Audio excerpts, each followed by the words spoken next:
Welcome back. It is the Market Day edition of the Country Viewpoint on your colour of country life, Flow FM. Well, we're getting the show on the road by speaking with Andrew Partridge from Michell Wool to get an understanding of what the wool markets are doing. Andrew, lovely to have you join us on this grand final edition of the Market Day edition of the Country Viewpoint. It's not our grand final, of course, but it is the grand final weekend. How are you? Yeah, plenty of buzz around the place over in the Mexican country, mate. There's plenty of buzz around and all lots going on, and people are looking forward to the weekend. Obviously a public holiday actually in Victoria today for most people, but I'm blaving away talking to you, mate. Well, we do appreciate your time, Andrew. Let's talk about the market performance of this week, similar to last week in that it's a little slow going. We've obviously got the lack of a good currency not helping the situation. So how do you sort of assess the last week of trading? Yeah, it's a bit tricky one. We had a sort of strange week this week. It sort of dropped early in the week. We had 3 days of selling, but only 2 days in each state, if that makes sense. So we started off in Melbourne on Tuesday, finished Wednesday, and then both Sydney and Freo sold on Thursday. So market sort of eased over the first 2 days, picked up a little bit on the last day, but didn't recover enough to actually bring us to an unchanged market. EMI down 9 cents to 11.35.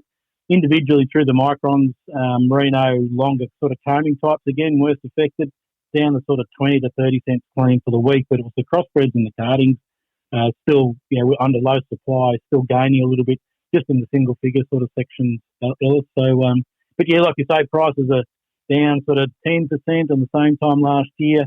And going into Christmas last year, we had a bit of a rise in the market. So it's going to be interesting to see whether that'll happen again and whether it's a different scenario. Again, it's that cost of living pressure, which I think is going to play quite a role, which might not have been there as hard hitting as it was last year. So do you think that might be a bit of a factor going into that critical sort of Christmas period? It could be, yeah. Certainly, I know that's a sort of similar story going on in Australia here.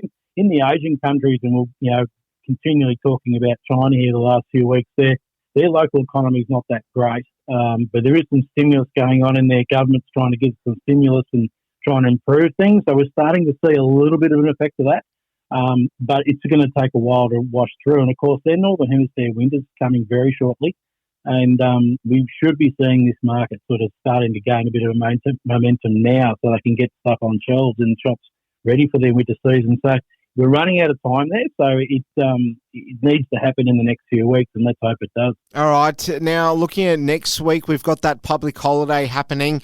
How's that going to affect things? Yeah, so we had a reasonable close to the market yesterday on the lower currency when it dipped under 64. Now it's back above 64 today in US terms, but I think there was enough business done to sort of hold where it is. Again, wanting to predict that next big rise, Ellis, but I just can't see it coming. All right. Well, what we do definitely know is coming is the AFL Grand Final tomorrow. Of course, I did promise listeners that we'd get a prediction out of you. Now, you got to sit all high and mighty last year with your Geelong Cats in a very one-sided Grand Final. Andrew, do you think it's going to be a similar occasion in that we'll get a fairly sort of, dominant team on the day tomorrow, or do you think we might get a bit of a seesawing game? Yeah, I think we'll seesaw. I think you're totally right, Ellis. I think Collingwood's lacking a scoring ability, so they've won matches with low scores in the last few weeks. So that if they let Brisbane get on top early, it could be that could be the impetus for a bit of a high-scoring game. But I think it's going to be a bit of real slugfest up each end.